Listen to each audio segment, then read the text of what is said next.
Hi, and welcome to week 4, horn methods. I think we'll just build a little bit more on the slurring that we did last week. And this time I want it to be mostly concentrated on just the harmonics series. So you won't be worrying too much about individual fingerings of your notes or even what notes you're actually playing. You don't have to sort of intellectualize what note it is you're playing, but just as long as you're making the jumps between those notes that get progressively closer and closer together as you go higher. So this is just a quick little warm-up that I wrote out for band camp, I think, a couple of years ago. And it's just your basic slurring warm-up that you'll find in every horn method book, every horn study book that's worth anything. And the reason it's so important to do these is because, especially on the F horn, if you have a double horn, just don't worry about the B flat side, because these exercises are really important to do on the F horn, just because it's a longer length of tubing, so it really forces you to blow freely, and if you're not using your air properly, then these exercises aren't really going to work out for you. So you know if your air is moving the way it should be, and if you're blowing the way you should be, this is sort of a good gauge. So if you can play all the way up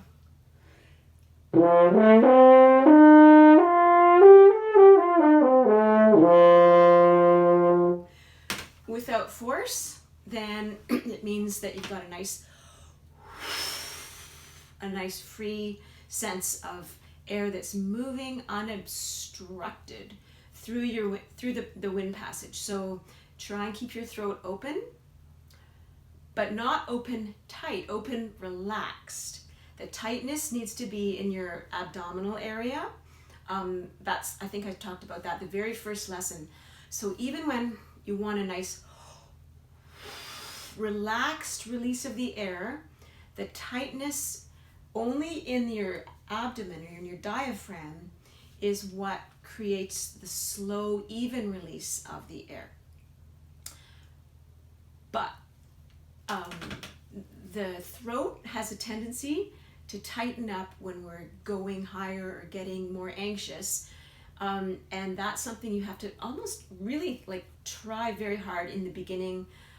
Just make a really concentrated effort to feel what is going on in your throat. If I'm just sitting here talking to you, my throat's not constricted, and all my air that I'm taking in without even really thinking about it is coming out. Now, if you tighten up your throat after taking in that great breath, which could be a fantastic amount of air, and then you close your throat, then you're only left with this much air to support all those, to support your sound, and there's a wasted air that's left down below.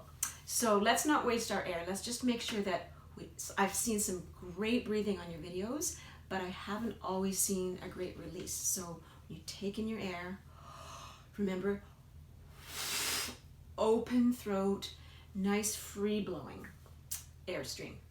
Okay, so let's get to playing. This is I'll just call it the band camp warm up.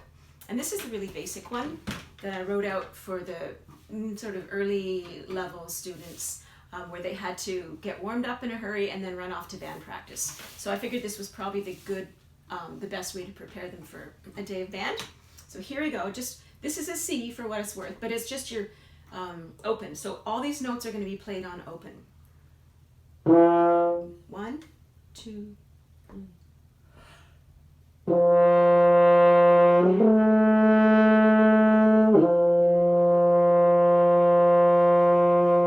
Little fermata on the last note, just to make sure you've got it nice and centered. Then we just do it backwards. So I always like to reverse what we've just played and start on the upper note, go down, up.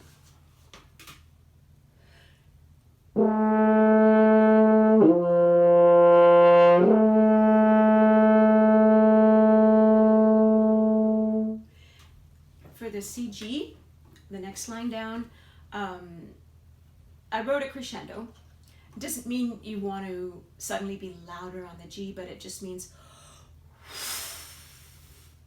more of a push with your air to make the jump to G without hitting E on the way up.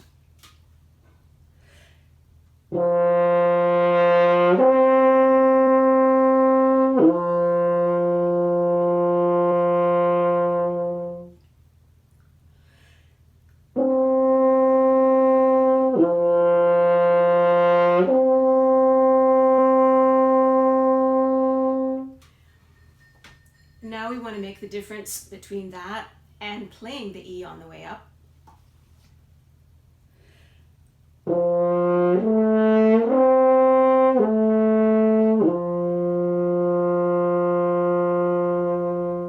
Etc. And then I'll just jump down to the next line, up all the way up to C now.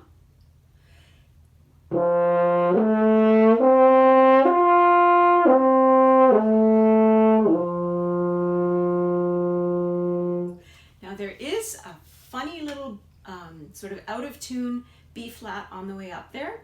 So if you're not quite making the C, it might mean that you're getting as high as the out of tune B flat instead, which would be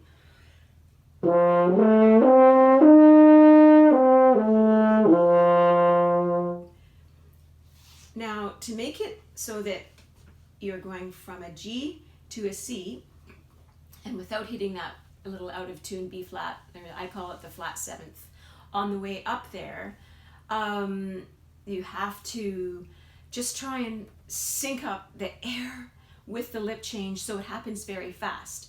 And if it happens fast enough, then that B, even if it's there, the B flat, you won't actually hear it.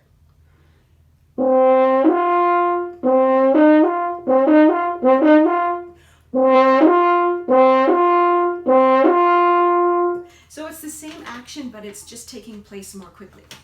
I don't know if that makes sense to you, but let's try the very last one, the full octave. And first of all, I'll play it like a glissando.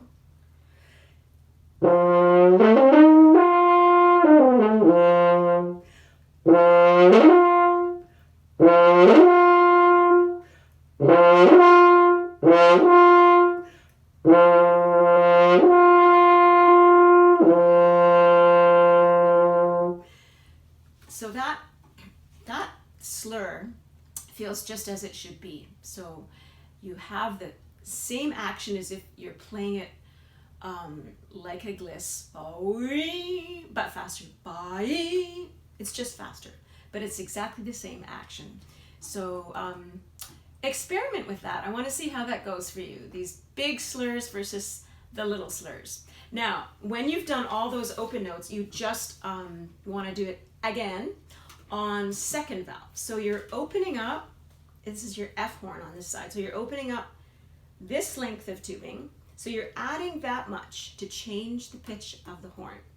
Now back in the before days, like I think it's the early 1800s, when we didn't have the convenience of the valves, they would have just had, well, you all know this, I'm pretty sure, but they would have had a horn and a bag of crooks. So every time they had to change the pitch of the instrument, they would just add a length of tubing. Now in our case, we're adding it just by opening it up. It's already there. It already exists on the horn. So it's a little bit, it doesn't have as much of an open feel as playing on your F horn, because it's not being, the air is not being redirected into one of these curly shapes. So when they added their length of tubing, they would have just taken out their F slide and put in their E slide, which would make it half a step lower. So that's what we're going to do. We're just going to add this much tubing to make it half a step lower, and then your C becomes an E concert. So our B natural. And then if you want to play it in E flat, this is like your very first transposition lesson. Play that, those 1, 2, 3, 4, 5 lines, horn in E flat. Remember, it's E flat concert. Then you would add first valve. So you're not using second valve anymore. That was E natural. This is E flat.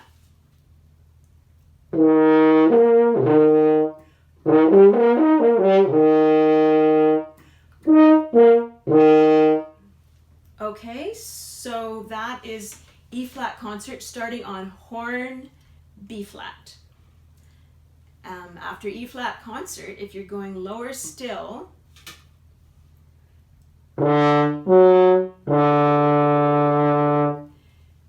this is horn in D. Remember D concert, so we're starting on our A major.